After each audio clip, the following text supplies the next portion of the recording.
नमस्कार, मैं हूं आपके साथ प्रिया तिवारी और आप देख रहे हैं केकेडी न्यूज। कैंसर एक ऐसी बीमारी है जिसके नाम से इंसान खौफ खाता है। जिस किसी को भी कैंसर हो जाता है उसे लगता है कि बस अब उसके पास कुछ ही दिन बचे हैं, पर ऐसा नहीं है। अगर आप अपनी सेहत की तरफ थोड़ा ध्यान देंगे और खुद में बीमारी से लड़ने की सलाहियत पैदा करेंगे तो कोई भी आपको हरा नहीं सकता। कैंसर का पता अगर शुरुआत में ही लग जाए तो उसे हराया जा सकता है। आज हम आपको बताएंगे कि आखिर कैंसर है क्या, शरीर में कैंसर जैसी खतरनाक बीमारी होती कैसे है और ये कितने प्रकार की होती है, और साथ ही हम आपको कुछ ऐसे सिम्टम्स के बारे में भी बताएंगे जिससे इंसान अगर अपने शरीर में महसूस करता है तो फौरन डॉक्टर की मदद से पहले ही स्टेज में उसे अपने शरीर में खत्म कर सकता है। तो आइए जानते हैं कैंसर से रिलेटेड कुछ अहम चीजें।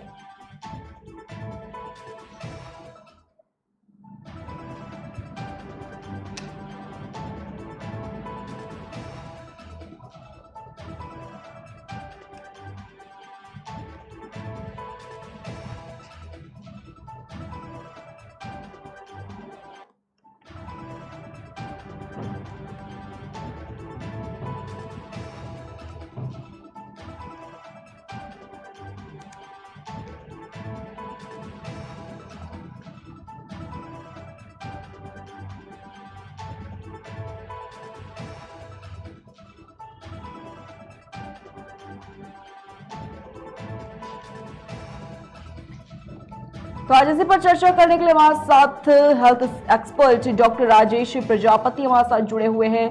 राजेश प्रजापति, सबसे पहले आपका बहुत बहुत स्वागत है हमारे साथ इस खास चर्चा में जुड़ने के लिए। राजेश प्रजापति, आपको मेरी आवाज मिल पा रही है? हाँ जी प्रिया जी, नमस्कार जी। डॉक्टर राजेश प्रजापति, आपसे जानाऊंगी क्योंकि कैंसर एक ऐसी बीमारी होती है, कहीं ना कहीं जब इसका नाम कोई इंसान सुनता है तो वो कहीं ना कहीं खौफ खा जाता है। लेकिन अगर बात करें कि कैसे कैंसर से लड़ा जा सकता है, क्योंकि बड़ी बीमारी ये कही जाती है, कई गंभीर बीमारियों में सबसे पहला नाम जिसका आता है वो कहीं ना कहीं कैंसर का ही नाम है। लेकिन अगर बात करें इनके सिम्टम्स के बारे में, किस तरीके से अगर जो मरीज है अगर उसमें कैंसर के सिम्टम्स पाए जाते हैं, किस तरीके से वो पहचान सकता है? जी धन्यवाद मुझे आमंत्रित करने के लिए। सबसे पहले मैं आपके दर्शकों की जानकारी के लिए बता दूं जी कि शरीर में जो हमारे टिश्यू होते हैं, ऊतक होते हैं, ये शरीर के जो अंग होते हैं, इनके निर्माण की और विध्वंस की प्रक्रिया साथ साथ चलती रहती है। मतलब टिश्यू बनता है, डैमेज होता है और नया टिश्यू उसको रिप्लेस करता है जी। तो ये जो प्रक्रिया होती है कंट्रोल्ड वे में होती है, एक नियंत्रित तरीके से होती है। जब यही प्रक्रिया अनियंत्रित तरीके से होने लगती है, यानी अनियंत्रित तरीके से कोई विशेष प्रकार का शरीर का टिश्यू बढ़ने लगता है या उसकी ग्रोथ होने लगती है और उसकी ग्रोथ इतनी ज्यादा हो जाती है कि वो आपके बाकी के शरीर के अंगों की जो न्यूट्रिशन है या जो कार्य प्रणाली है उसको बाधित करने लगता है, तो ऐसी अवस्था को हम लोग कैंसर या कर्क रोग बोलते हैं। साधारण भाषा में ऐसे समझिए कि मिसाल के तौर पे हम लोग अपने घरों में जानवरों को पालते हैं। मिसाल के तौर पे अगर समझ लीजिए कि अचानक से अगर जो डॉग्स हैं, कुत्ते, अगर उनकी जनसंख्या बहुत ज्यादा बढ़ जाए और इतनी ज्यादा बढ़ जाए कि वो इंसानों का खाना खाना शुरू कर दें और भूख की वजह से वो इंसानों को खाना शुरू कर दें, तो इसको हम एक कैंसर का नाम देंगे। बिल्कुल वैसे ही शरीर के जो टिश्यू होते हैं, विशेषकर अगर मैं मिसाल के तौर पे बताऊं, जब जो कॉमन कैंसर होते हैं उनकी अगर हम बात करें तो पुरुषों में लंग कैंसर, महिलाओं में सर्वाइकल कैंसर और ब्रेस्ट कैंसर, साथ में पुरुषों में प्रोस्टेट ग्रंथि का कैंसर। ये कैंसर ऐसे होते हैं जो कॉमन होते हैं ज्यादातर। जहां तक बात की जाती है प्रिया जी कि हम कैंसर को हम कैसे पहचानें, शुरुआती में कैसे पता करें या कब हमें किसी विशेषज्ञ की सलाह लेनी चाहिए जी। तो अगर कभी भी सडन चेंज इन हैबिट या अचानक से कोई भी जो आपका सिस्टम है, खान पान का सिस्टम है या स्वास्थ्य का सिस्टम है, इसमें अगर आप कोई परिवर्तन महसूस करें या फिर कहीं से भी किसी भी अंग से आपको ब्लीडिंग महसूस होती है या खून निकलता है, चाहे वो पित्ती के रास्ते से हो या पेशाब के रास्ते से हो या जेल से खांसने से खून आ रहा हो, तो एक गंभीर बात होती और सडन चेंज इन हैबिट, यानी किसी तंत्र के कार्य प्रणाली में कि अचानक से सारी चीजें ठीक थी और लोगों को खांसी होने लगी, सांस लेने में तकलीफ होने लगी, तो ये भी लंग कैंसर के लक्षण हो सकते हैं। दूसरा जो हम देखते हैं कि कैंसर की डायग्नोसिस तो हम 2 एज ग्रुप में डिवाइड करते हैं। एक ऐसे कैंसर जो बच्चों में अक्सर पाए जाते हैं, पीडियाट्रिक। दूसरा एडल्ट कैंसर जो ज्यादातर आपको 60 साल के ऊपर की उम्र वाले लोगों में मिलते हैं। ठीक है। अब जब हम बात करते हैं जी बोलिए आप। जी डॉक्टर राजेश प्रजापति जी, आपसे ये भी जानना चाहूंगी कि कौन सी ऐसी स्टेज होती है जिसमें ये जो खतरा होता है कैंसर का वो सबसे ज्यादा होता है, या फिर अभी आप बता रहे थे एडल्ट कैंसर भी होता है, कई बार ऐसा होता है 60 वर्ष की आयु के बाद भी कैंसर के सिम्टम्स आ जाते हैं, बच्चों में भी आजकल देखा जा सकता है कि कैंसर जो है वो आम बात हो गई है, क्योंकि ब्लड कैंसर की अगर बात करें कई ऐसे बच्चे भी, रिपोर्ट्स जब आती हैं, रिपोर्ट्स की लिस्ट सामने आती है, उसमें यह भी देखा जा सकता है कि बच्चे भी अब इसका शिकार हो रहे हैं। छोटे बच्चों की अगर बात करें उनमें भी कई तरह के जो कैंसर के सिम्टम्स होते हैं वो भी देखने को मिलते हैं। जी प्रियंका जी, आपने बिल्कुल सही कहा है जी। अब विशेषकर जो ब्लड कैंसर होते हैं या हेमाटो ऑन्कोलॉजी से रिलेटेड जो चीजें हैं बच्चों में ज्यादा मिलती हैं।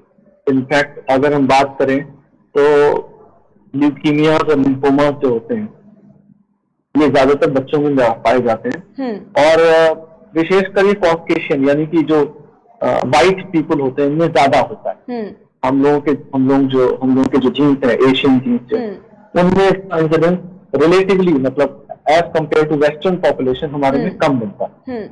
अच्छा, अब हम अगर बात करें कारक कि किस वजह से कैंसर का होने की संभावना बढ़ जाती है, तो प्रिया जी जैसे आप हमारा जो लाइफस्टाइल है, हमारी जो जीवन शैली है, तो आजकल फास्ट फूड बेस्ड हो गई, यानी कि तुरंत जो हमें चाहिए होता है खाना fast food, typically pizza, burger और जो पैकेज्ड फूड है, इन सारे फूड्स में ज्यादातर फूड्स में प्रिजर्वेटिव्स मिले होते हैं, ऑक्सीडाइजिंग एजेंट्स मिले होते हैं।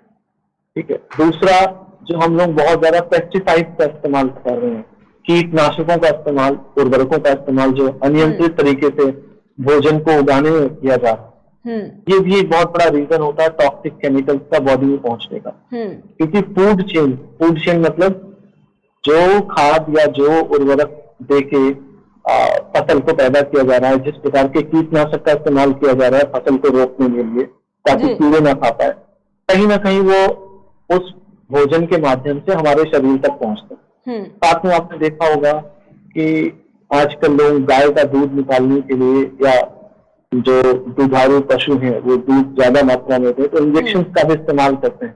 जैसे पेरोक्सीटोसिन इंजेक्शन का इस्तेमाल हो रहा है, सरकार ने रोक लगाई है, नियम कानून कड़े किए हैं। और इसी प्रकार अगर आप देखें तो जो चिकन मटन जो ब्रॉयलर्स होते हैं या जो पोल्ट्री फार्म्स होते हैं, इसमें स्टेरॉइड दवाओं का इस्तेमाल किया जाता था, स्टेरॉइड के इंजेक्शन वगैरह लगाए जाते थे, जिसकी वजह से क्या होता है कि जो वेट गेन होता है, यानी कि जो मुर्गे का जो वजन होना चाहिए बहुत तेजी से बढ़ता है, तो उनकी जिस तेजी से ग्रोथ होगी उसी तेजी से उनकी सेल भी अच्छी होगी, उसी तेजी से उसका रेट भी अच्छा मिलेगा। तो ये जो फूड एडल्ट्रेशन है, यानी भोजन और भोज्य पदार्थों में जो मिलावट है, ये भी एक बहुत बड़ी वजह है जिसकी वजह से जो हमारी जनरेशन है, प्रेजेंट जनरेशन है, वो कैंसर का शिकार हो रही है। तीसरा कारण जो होता है प्रिया जी, वो धूम्रपान से संबंधित होता है। तंबाकू और तंबाकू से जुड़े हुए जितने भी प्रोडक्ट हैं, चाहे वो गुटखा हो या खैनी हो या पान मसाला हो, आजकल आपने देखा होगा एडवर्टाइजिंग में कई सारे बड़े बड़े एक्टर्स आके पान मसाला का एडवर्टाइजिंग कर रहे हैं। तो मुझे लगता है कि प्रिया जी ये जो सिगरेट है, बीड़ी है या तंबाकू और उससे जुड़े हुए और खाद्य पदार्थ हैं, इनसे भी सरकार को रोक लगानी चाहिए और खाली एक सिंपल सा पैकेट को लिख देने से कि कैंसर होने की संभावना होती है या हानिकारक है, ये कोई बहुत बड़ी बात नहीं होती।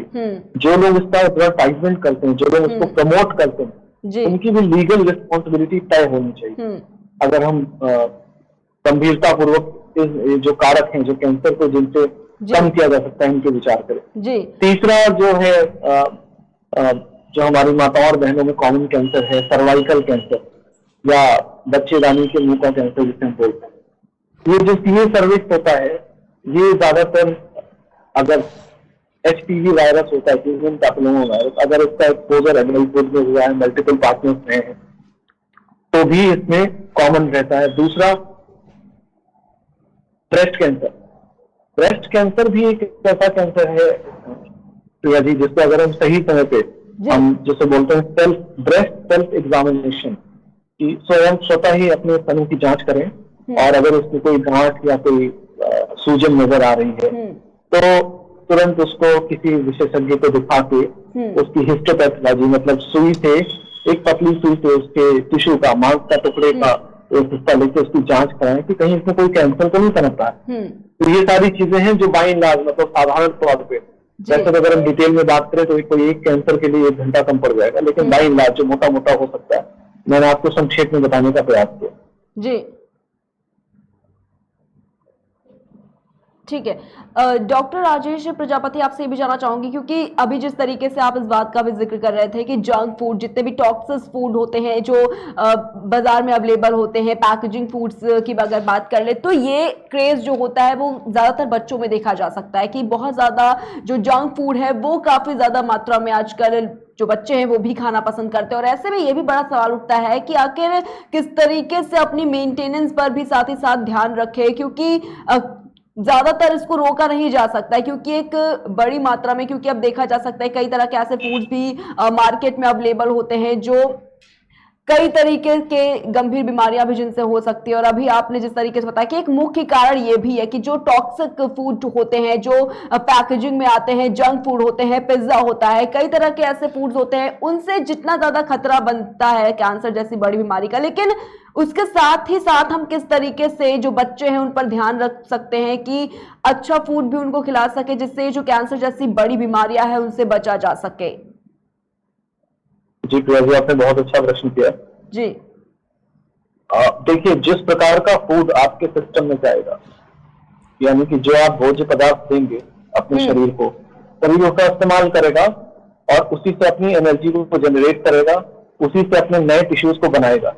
अगर इन भोज्य पदार्थों में कोई ऐसे हैं केमिकल्स हैं जो कैंसर का कारक बन सकते हैं, तो ऐसे भोज्य पदार्थों के प्रोडक्शन पे, मेंटेनेंस पे और जो यूजर है उस पर रिस्ट्रिक्शन लगाना चाहिए। अब बच्चों में जो मानसिकता होती है ज्यादातर, वो, क्योंकि आजकल बच्चे कोरोना टाइम की वजह से भी इंडोर एक्टिविटीज में ज्यादा रहे हैं, साथ में टीवी के स्क्रीन टाइम, चाहे वो टीवी का स्क्रीन टाइम हो या मोबाइल का स्क्रीन टाइम हो, ये दोनों ही बढ़ चुके हैं। तो इसकी वजह से बच्चों के विज्ञापन का बहुत विपरीत प्रभाव पड़ता है। तो उनके अंदर ये समझने की क्षमता नहीं होती है कि विज्ञापन, जो लुभावना विज्ञापन दिखाया जा रहा है, इसके बारे में, इसकी सत्यता के बारे में कैसे वो सोचे, ऐसा उनके अंदर समझ नहीं होती।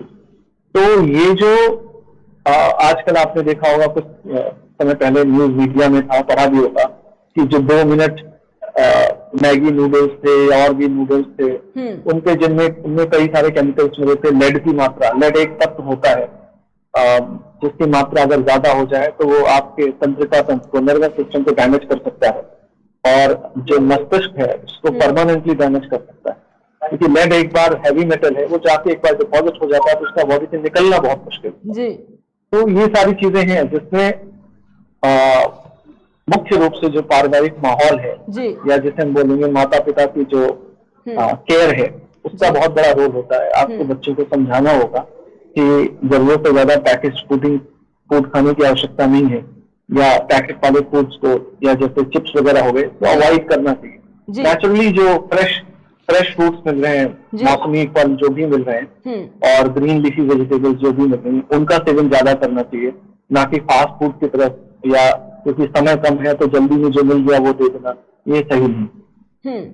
लेकिन डॉक्टर राजेश प्रजापति, सबसे बड़ा सवाल ये माना जाता है कि कहीं ना कहीं जब किसी व्यक्ति को ये पता चल जाता है कि उसे कैंसर के सिम्टम्स हैं, या इसकी पुष्टि हो जाती है कि उसे कैंसर ही है, उसके बाद कहीं ना कहीं कई सारे जो र्यूमर्स है वो भी एक मरीज के मन में आ जाते हैं कि अब उसके पास ज्यादा दिन का वक्त नहीं बचा है, उसकी मौत हो जाएगी, क्योंकि इलाज जो है इसका वो काफी महंगा भी होता है, और ये भी कहा जाता है कि इलाज के बाद भी कोई गारंटी नहीं होती है। लेकिन इस तरह के जितने भी र्यूमर्स बनते हैं इसको कैसे दूर करी जा सके, क्योंकि एक बड़ी बात यहाँ पर यह आ जाती है, क्योंकि धैर्य जो होता है, पेशेंस जो होता है वो नहीं खोना चाहिए।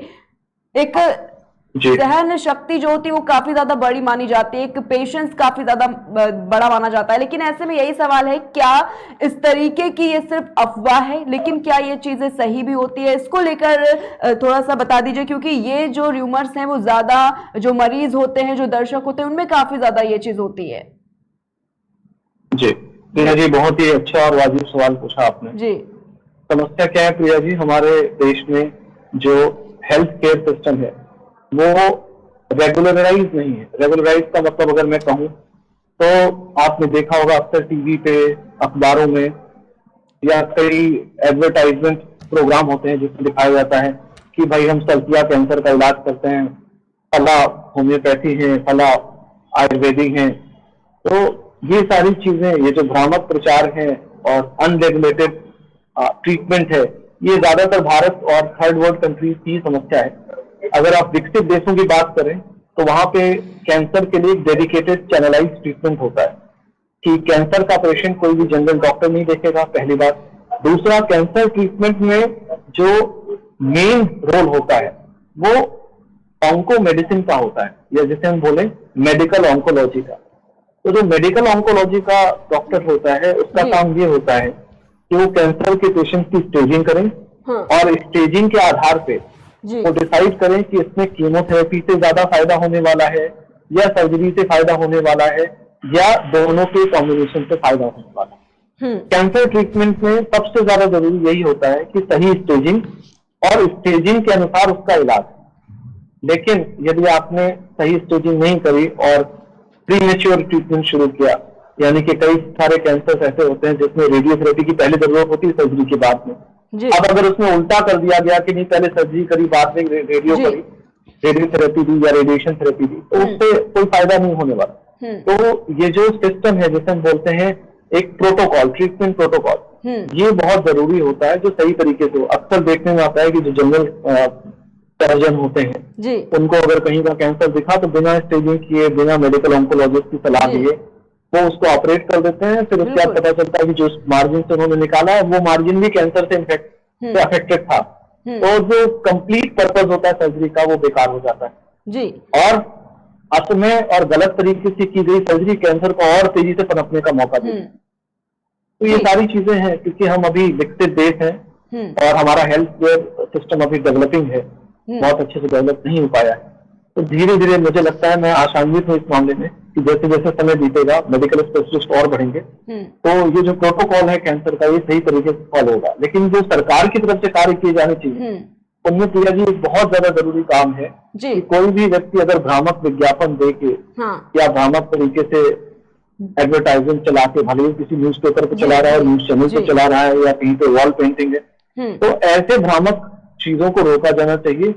क्योंकि सही समय पे सही इलाज मिल पाए तो कैंसर को 100% हराया जा सकता है। बिल्कुल बिल्कुल। जो मैसेज है वो ये जाना चाहिए कि सही समय पे सही इलाज कैंसर से आपको पूरी तरह से सुरक्षित कर सकता है। बिल्कुल। तो यदि किसी को शंका हो रही है कि उसके शरीर में कैंसर है या वो परेशान है, तो आपके चैनल के माध्यम से मेरा उसे यही संदेश है कि बिल्कुल घबराइए मत, परेशान मत होइए, धैर्य रखिए, सही समय पर सही इलाज कराएंगे तो पूरी तरह से ठीक होने की संभावना है जी। कैंसर होने का ये मतलब नहीं कि जीवन समाप्त हो गया।